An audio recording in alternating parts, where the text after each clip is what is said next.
नमस्कार दोस्तों। जी हाँ, मैं विप्लव कुमार। विप्लव ऑनलाइन स्टडी सेंटर में आप सभी का स्वागत है। दोस्तों, आज सफलता की कहानी उन्हीं की जुबानी सीरीज में आज मैं जिनसे मिलवाने जा रहा हूँ वो किसी परिचय के मोहताज नहीं है। वो है भूपेंद्र जी, जिन्होंने किस तरह संघर्ष किया और अपने सफलता को पाई है। आज उनके संघर्ष की कहानी को हम उन्हीं की जुबानी सुनेंगे। भूपेंद्र जी बिहार के एक छोटे से शहर चंपारण, जो गांधी की कर्मभूमि भी मानी जाती है, और गांधी जी ने 1917 में अपने सत्याग्रह की शुरुआत ही चंपारण से भी किया था। तो उस गांधी की कर्मभूमि स्थल से दिल्ली विश्वविद्यालय तक के सफर को आप किस तरह देखते हैं? सबसे पहले आपका बहुत धन्यवाद जो है आपने मुझे बातचीत के लिए बुलाया। जैसा कि आपने प्रश्न पूछा कि गांधी के कर्मभूमि क्षेत्र से दिल्ली विश्वविद्यालय तक का सफ़र कैसा रहा।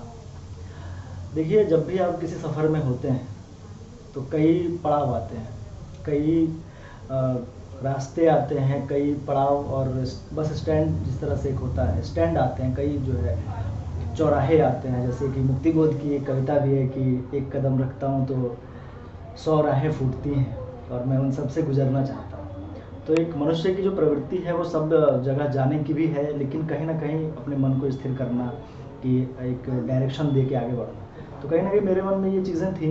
तो गांव से, चूँकि गांव जो है भारत एक कृषि प्रधान देश है, तो अधिकांश लोग जो है गाँवों से शहर की तरफ अपने अरमानों को लेकर के आते हैं और उनको पूरा भी करते हैं। तो उसके पीछे कहीं ना कहीं एक निरंतरता का होना ज़रूरी है।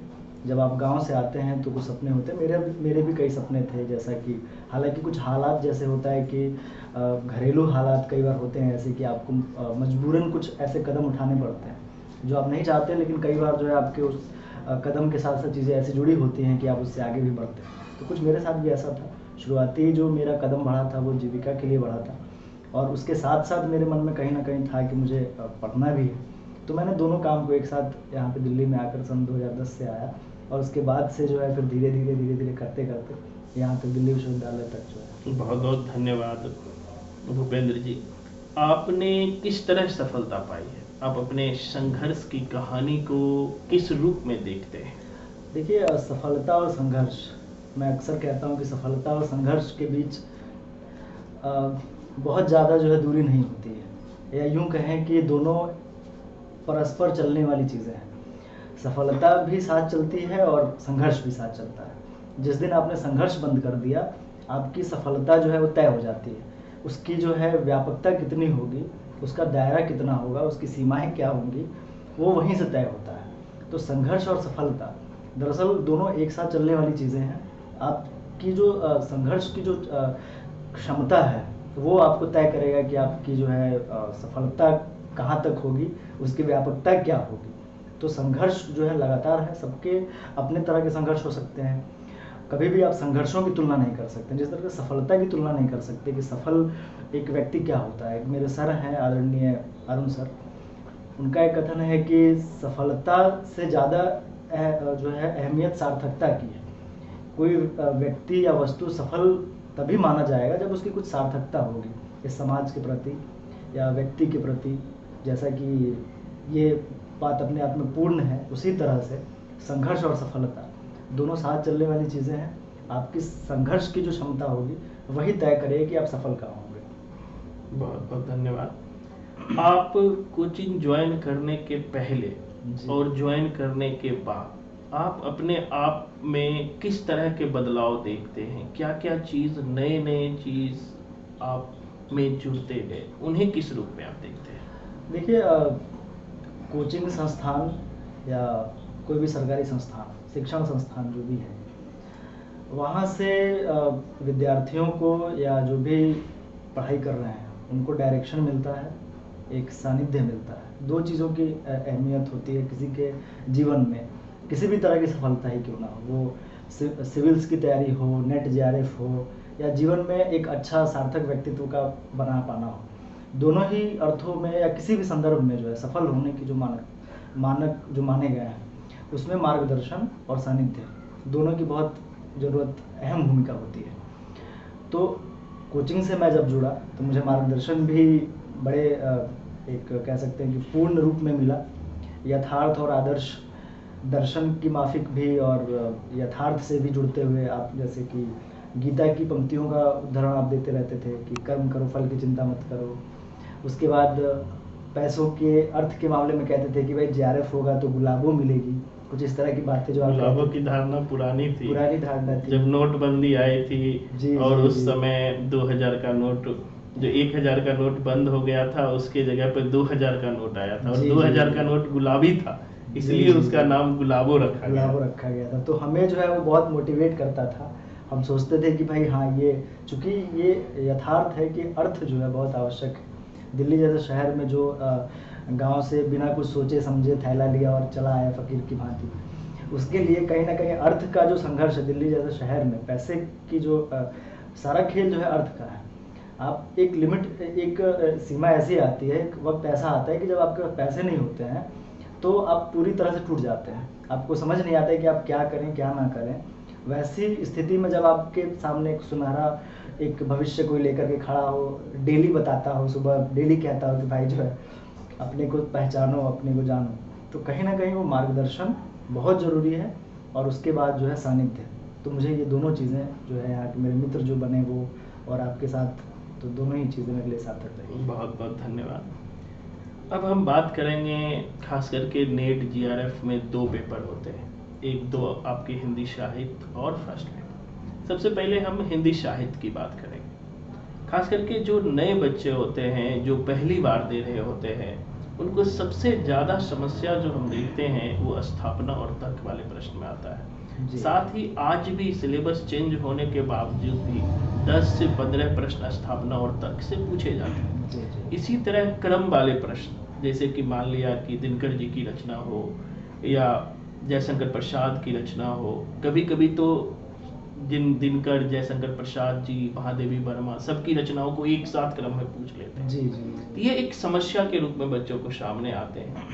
तो इस पे 2 सवाल मैं पूछना चाहूँगा कि इसमें एक तो संपूर्ण हिंदी साहित्य का इतिहास है, उसको किस तरह समझा जाए और उसको समझने में किस तरह कोडिंग का योगदान होता है। जी, जी। देखिए, हिंदी साहित्य या कोई सा भी साहित्य, किसी भी भाषा का साहित्य जब हम पढ़ते हैं तो 2 चीज़ें हमारे सामने आती हैं, एक तथ्य और दूसरा सिद्धांत। सिद्धांत जो है वो तथ्यों पे आधारित होता है, वो चाहे किसी भी साहित्य या कोई भी मानविकी का विषय हो या किसी भी आप क्षेत्र में जाए, इवन साइंस हो, तो तथ्य जो फैक्ट्स हैं, जो उसकी भूमिका जो है बहुत अहम रहती है। तो तथ्य पे आधारित होते हैं सिद्धांत, और सिद्धांतों से हमारी दृष्टि बनती है, समझ जो विकसित होती है।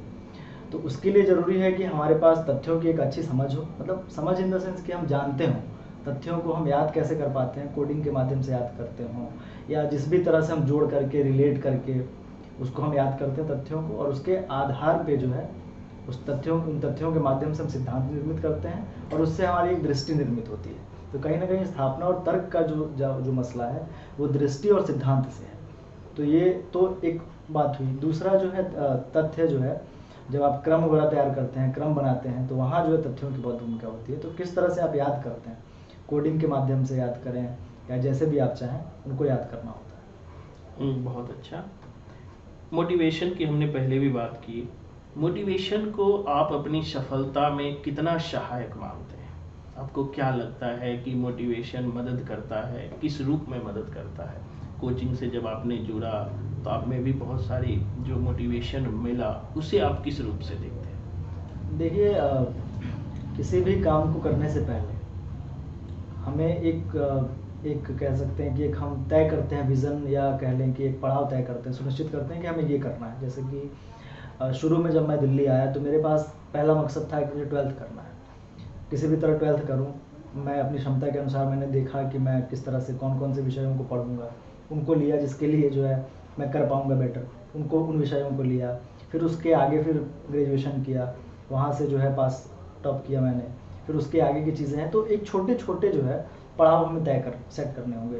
पहला टारगेट, फिर दूसरा टारगेट, फिर तीसरा टारगेट। तो इसी तरह से नेट जेआरएफ का जो मसला है, पहले हमें ये तय करना होगा कि हमें प्रश्न कितने आते हैं, कितने सवाल पूछे जाते हैं, क्या क्या उसका एरिया है। हम पहले उनको खाके मतलब ढांचे में फिट कर लें, मार्क कर लें, एक मुकम्मल तैयारी, पहले स्ट्रक्चर को समझ लें। उसके बाद फिर उसमें हम तैयारी शुरू करें, किस तरह से हिंदी को करना है, किस तरह से दूसरे विषय जो फर्स्ट पेपर का मसला है, कितना कट ऑफ चाहिए होता है, हमें क्या क्वालिफाई करना है। आप भी अक्सर कहते हैं कि हमें कोई टॉप करके तो बहुत कुछ करना नहीं है, हमें बस पास हो जाना है। तो इस तरह से हमें एक स्ट्रेटेजी बनानी होगी, छोटे छोटे लक्ष्य तय करने होंगे और उसके लिए लगातार काम करना होगा।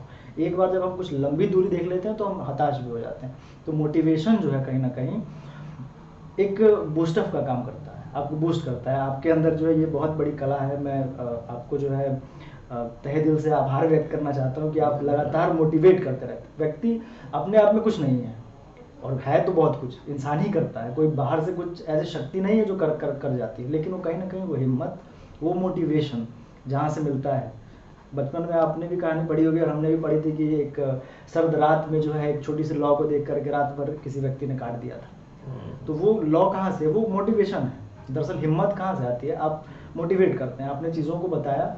और कहीं भी आप जाएंगे तो ये चीज़ें जल्दी नहीं मिलती हैं। एक अच्छा गुरु वही होता है कि आपको मोटिवेट कर सके, आपके अंदर की जो शक्ति है उसको जागृत कर पाए, और वो आप बखूबी कर लेते हैं। भूपेंद्र जी, क्लास का कोई अच्छा अनुभव जो आपका याद हो, क्लास का कोई अच्छा अनुभव शेयर करना चाहेंगे? मुझे भी याद आ जाएंगे वो कौन सा अनुभव था। या क्लास का सर बहुत, वैसे तो बहुत सारे अनुभव हैं, और मुझे वो दिन जब याद आते हैं तो मुझे खुशी भी होती है, और सोचता हूँ कि काश फिर मौका मिले तो मैं एक बार और जुड़ता आपसे, क्योंकि अभी बहुत आगे कई चरण में आगे बढ़ने की ज़रूरत है।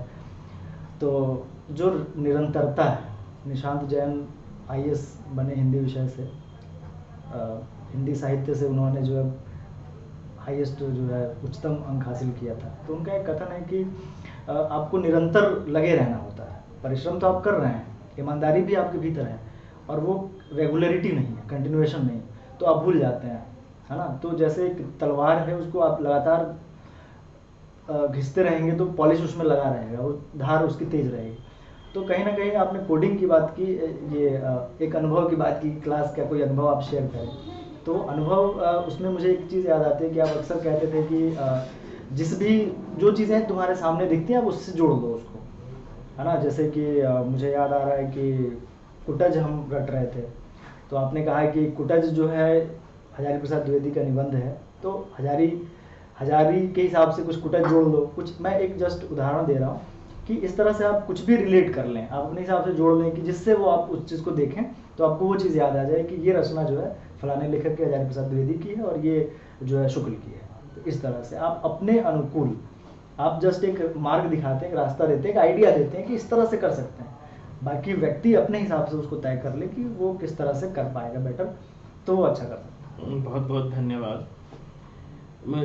आप नए छात्रों के लिए क्या कहना चाहेंगे जो आज भी संघर्ष कर रहे हैं? खासकर जब भी हम नए छात्रों से बात करते हैं, बहुत परेशान रहते हैं, उसे फ्यूचर को लेकर बहुत, अगर मैं सिंपल शब्दों में कहूँ तो बहुत टेंशन रहता है। दो सवाल होता है, आपने भी झेला, हमारे सामने सवाल आता है, सर होगा कि नहीं होगा, होगा कि नहीं होगा, सर मैं क्या करूँ? तो उनको तो मैं एक कर्म की बात करता हूँ, आगे मत सोचो, अभी कर्म करो, क्योंकि कर्म ही हमारे हाथ में है। तो उन छात्रों के लिए आप क्या कहना चाहेंगे? देखिए, सबसे ज़्यादा जो ज़रूरी है किसी भी काम को करने में, वो है धैर्य का होना।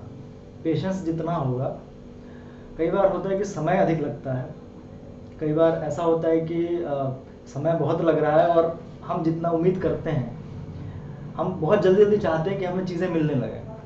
हर किसी के अंदर ये रहता है कि कम से कम समय में हम ज़्यादा से ज़्यादा चीज़ें कर लें, लेकिन हर चीज़ का जो है एक वक्त है, एक समय है, और उसके भीतर जो लगने वाला परिश्रम है वो फिक्स है।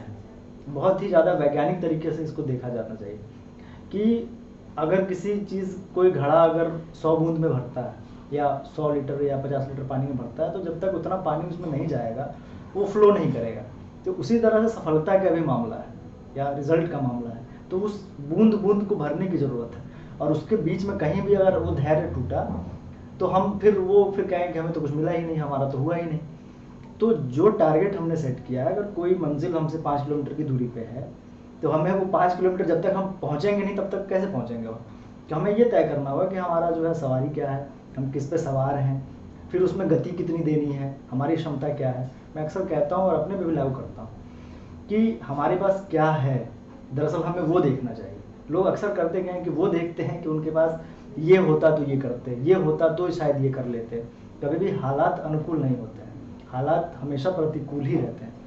तो मछली का एक उदाहरण मैं हमेशा देता हूँ कि मछली कभी भी पानी के बहाव की विपरीत दिशा में चलती है ना। तो गांव के जो मलाह और मछुआरे होते हैं, वो आप देखेंगे जाल जो है वो अपोजिट डायरेक्शन में लगाता है। मैंने सोचा कि जब मैं शुरू में था छोटा तो मैं देखता था, मैंने कि भाई पानी तो इधर से आ रहा है और इसका मुंह तुमने इस तरफ से खोल के लगाया है, तो इसमें मछली फंसेगी कैसे।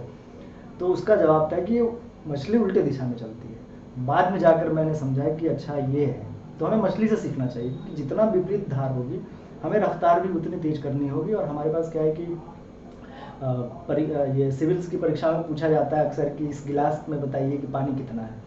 आधा गिलास पानी से भरा रहता है, आधा खाली रहता है। तो लोग कहते हैं कि आधा गिलास खाली है, कुछ लोग कहते हैं कि आधा भरा है, कुछ लोग कहते हैं कि भाई इसमें जो मेजरमेंट है हवा की मात्रा निकाल देंगे तो पानी बच जाएगा, जो भी तरह का जवाब दिया। तो हमें है क्या, हमें क्या मिला है, हमें उसको देखना चाहिए और धैर्य को नहीं खोना चाहिए।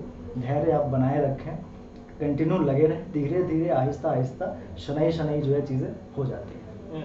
भूपेंद्र जी, खास करके हम देखते हैं कि बच्चे तैयारी के दौरान पहली बार दिए, उसका नेट हो गया, जीआरएफ नहीं हुआ, बहुत सारे बच्चे पढ़ाई छोड़ देता है, बड़ा परेशान हो जाता है, उन्हें लगता है कि अब मुझसे नहीं होगा। जी, उनके बारे में आपका क्या कहना है, क्योंकि आपने भी बहुत संघर्ष किया है, मैं उन संघर्ष में साथ था, मैं देखता था, तो आप अपना कुछ अनुभव बताइए।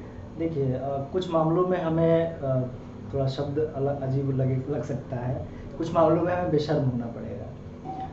जैसे मैंने पहले भी कहा कि मंजिल जो है सफलता और संघर्ष में बहुत ज़्यादा दूरी नहीं रहती है, संघर्ष हमारी सफलता को तय करता है। तो हताश नहीं होना चाहिए।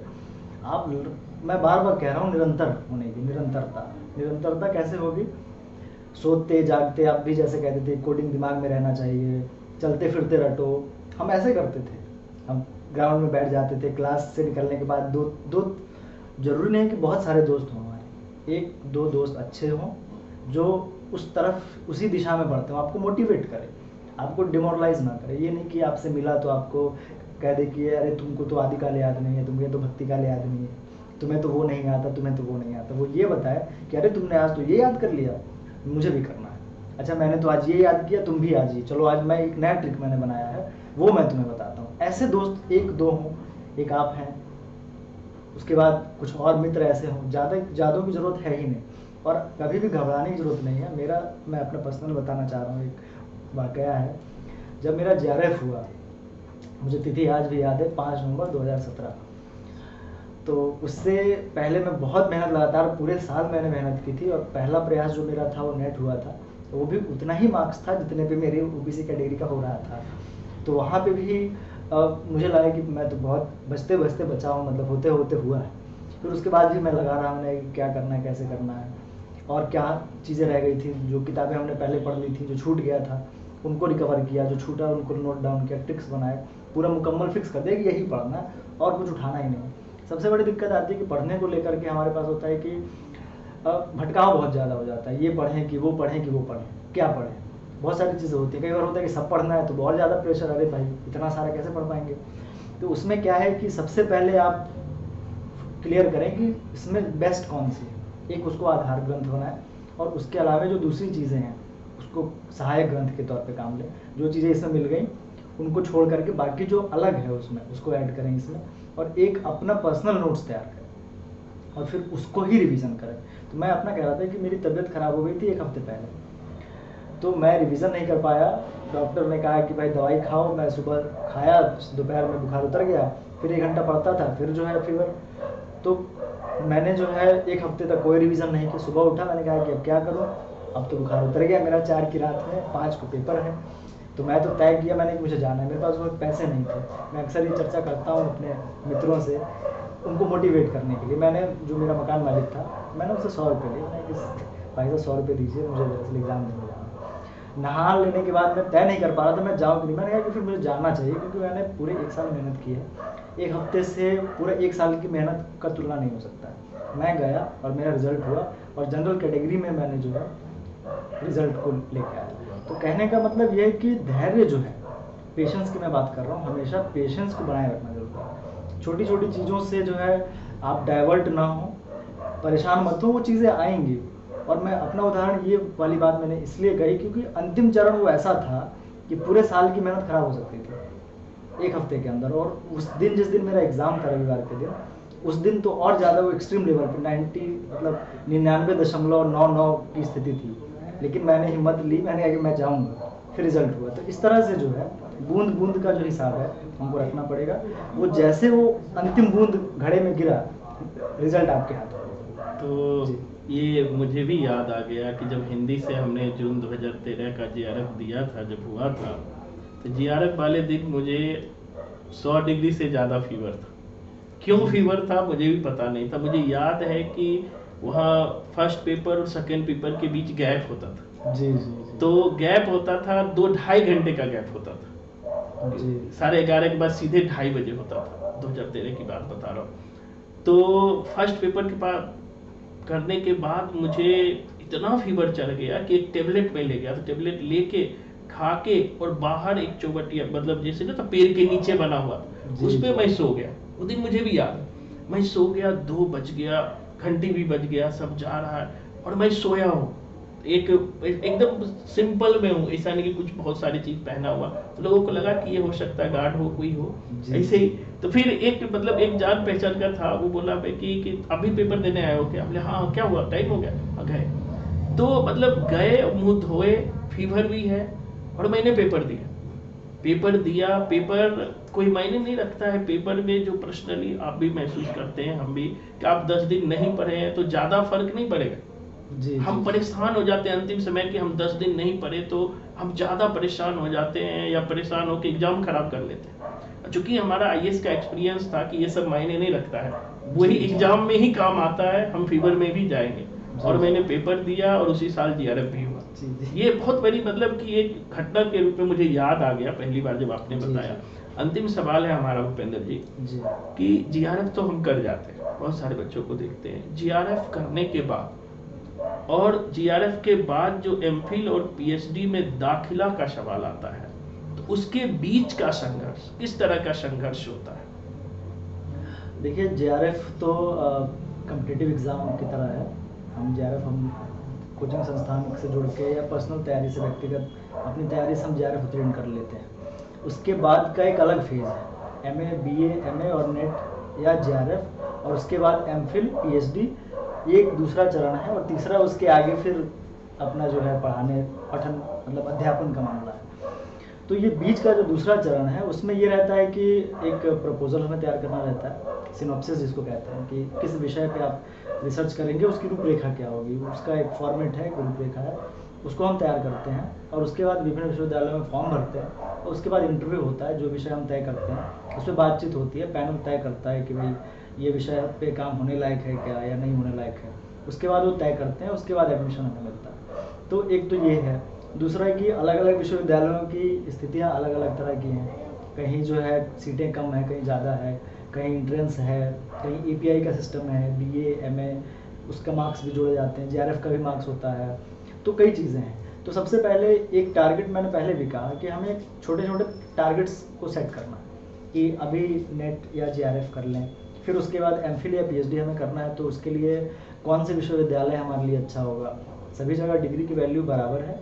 कभी भी ये ना सोचें कि भाई दिल्ली विश्वविद्यालय वाला ज़्यादा विद्वान है, उसको तो पहली नौकरी मिलेगी, और अगर मैं इलाहाबाद विश्वविद्यालय से कर रहा हूँ या बिहार के किसी मगध विश्वविद्यालय से पीएचडी कर रहा हूँ तो मुझे नौकरी नहीं मिलेगी। ऐसा नहीं है, पहले हमें इस चीज़ का ध्यान रखना होगा। किसी भी विश्वविद्यालय से हमें डिग्री मिल रही है, उसकी वैल्यू बराबर है। हमें ये कोशिश करना है कि हमारे मुताबिक, मैं अक्सर कहता हूँ, चूँकि 2 साल चूँकि पीएचडी में हो गए हैं तो काफ़ी कुछ अनुभव हो गया है।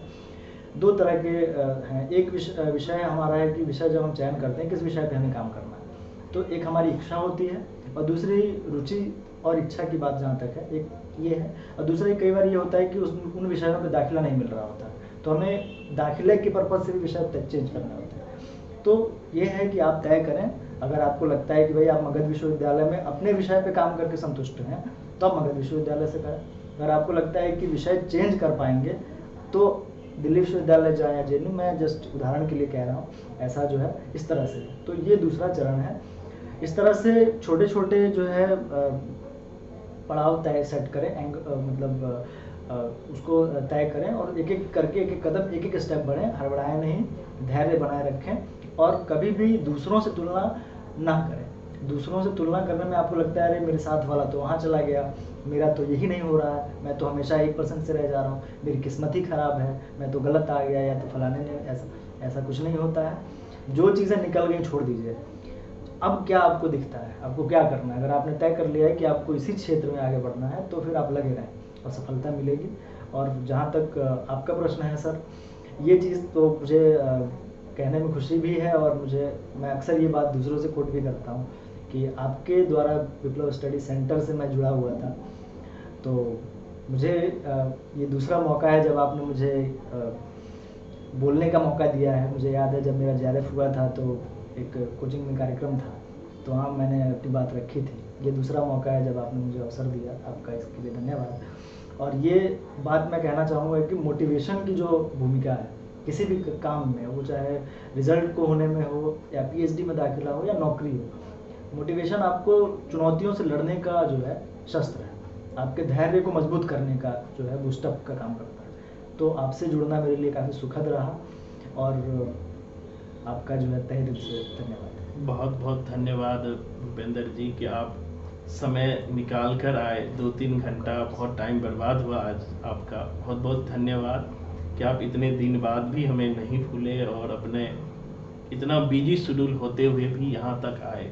बहुत बहुत धन्यवाद। दोस्तों, कहते हैं कि जीतने वाले अलग काम नहीं करते हैं, हर काम को अलग तरीके से करते हैं। उसी अलग तरीके का परिणाम हमारे सफलता के रूप में सामने आते हैं। तो सफलता की कहानी में आज हम यहीं तक रखते हैं। फिर हम नए लोगों से, नए अपने छात्रों से मिलवाएंगे। तब तक धन्यवाद। खुश रहिए, मस्त रहिए। धन्यवाद।